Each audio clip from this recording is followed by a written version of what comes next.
Hola a todos y bienvenidos a un nuevo capítulo de El Artículo.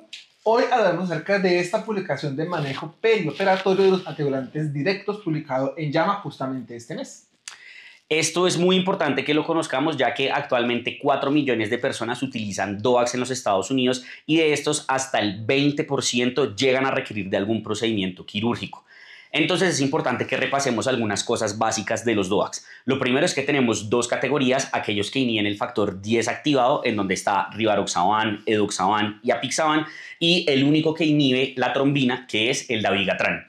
Ambos comparten un tiempo pico de inicio de acción que es de 2 a 3 horas, es decir, que desde la toma del anticoagulante aumenta rápidamente el riesgo de sangrado y la vida media sí va a depender dependiendo de la categoría.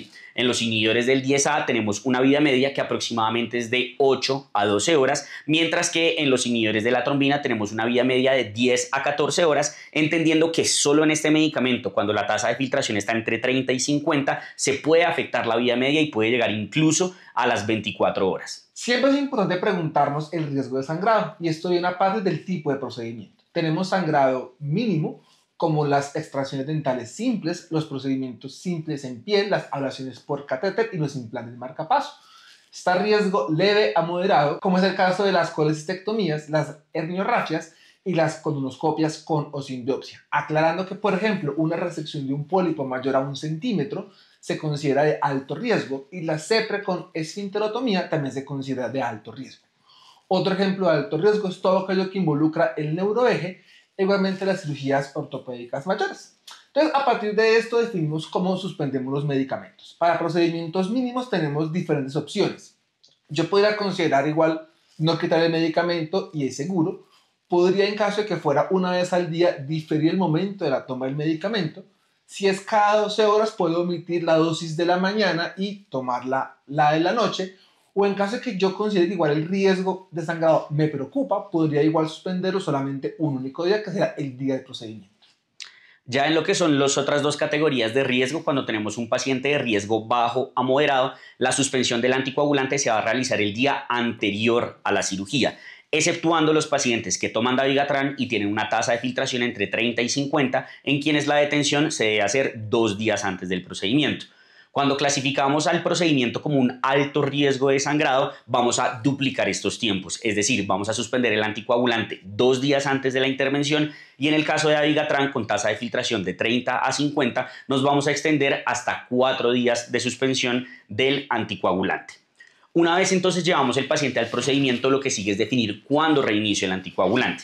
Lo primero a atender aquí es que debemos de garantizar que el paciente ya tenga una adecuada hemostasia, que no vaya a haber un riesgo de sangrado asociado al reinicio del medicamento. Y después de esto, según el riesgo de sangrado que hayamos establecido, vamos a definir el tiempo de reinicio. En aquellos pacientes que se intervinieron con un procedimiento de riesgo mínimo, en general pues el medicamento va a estar continuado, es decir, que no tengo que definir cuándo lo tengo que reiniciar. En los pacientes de riesgo bajo a moderado, en general lo voy a empezar al día siguiente. Y en los pacientes que tienen un riesgo alto de sangrado, lo voy a empezar en los siguientes 2 a 3 días del procedimiento, aclarando que aquí la tasa de filtración en el caso de dabigatran no va a impactar en nada en cuanto a la decisión de cuándo reiniciar el anticoagulante. ¿Qué excepciones o cosas debemos tener en cuenta tanto en el inicio como en la suspensión? No hay nada respecto a terapia puente, esto está únicamente restringido al antagonista de la vitamina K, porque esto nos aumentaría el riesgo de sangrado en el caso de los DOAC. El paciente que tiene un alto riesgo trombótico y un alto riesgo de sangrado, yo podría inicialmente dejarlo únicamente con tromboprofilaxis, enoxaparina 40 miligramos día, por ejemplo, y después sí pasar completamente a la dosis plena de la anticoagulación. Respecto al uso de niveles, esto no está estandarizado para el manejo perioperatorio, por lo cual no está recomendado su uso. Otras consideraciones están basadas en la tasa de filtrado glomerular. El paciente por debajo de 30 tampoco tenemos suficiente evidencia y esto parte de recomendación de expertos. Se habla de que la suspensión del medicamento debería ser 3 o 4 días antes del procedimiento. Para el caso de la anestesia epidural, se sugiere suspender los antagonistas del 10A 3 días antes y en el caso del dabigatran 4 días antes. El paciente que por el tipo de intervención no va a poder tener vía oral los 4 días, se podría preferir una estrategia de tromboprofilaxis, dado que el uso de enoxaparina cada 2 horas nos puede aumentar el riesgo de sangrado.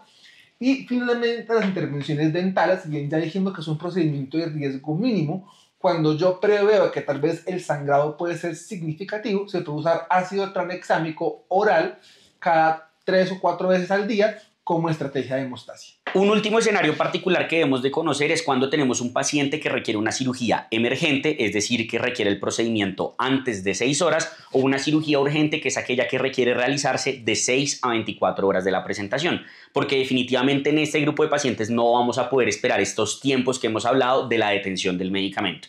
Aquí es donde puede llegar a tomar un papel el uso de los reversores de los anticoagulantes. Tenemos Andexanet alfa para el caso de los inhibidores del 10A y tenemos Idarucizumab para el caso del Dabigatran.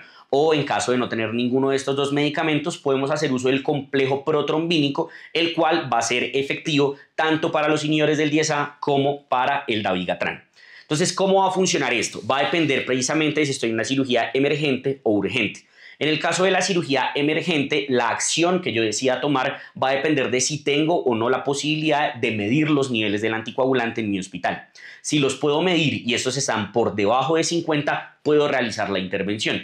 Mientras que si están por encima de 50, hago uso del reversor. Si no tengo cómo medir estos niveles en mi hospital y el paciente tomó el anticoagulante en las últimas 48 horas, hago uso del reversor antes del procedimiento quirúrgico. En el caso de la cirugía urgente, que es la de 6 a 24 horas, va a ser más o menos parecido. Si puedo utilizar los niveles, los mido, si están por debajo de 50 opero, si están por encima de 50, aquí es donde va a haber una pequeña variación, ya que puedo tomar la decisión de repetirlos 8 a 12 horas después. Y en tal caso de que ya en este punto estén por debajo de 50, puedo operar, mientras que si permanecen por encima de 50, debo de hacer uso del reversor. Y nuevamente, si no puedo tomar niveles y el paciente se tomó la medicación en las últimas 48 horas, debería de hacer uso del reversor. Con eso terminamos el artículo de esta semana. Como siempre, ustedes eligen el próximo que vamos a revisar y tenemos dos opciones. Esta publicación de New England acerca de tuberculosis en paciente que vive con VIH. Y esta segunda opción, que es una revisión de hepatitis D publicada en el JAMA en este año.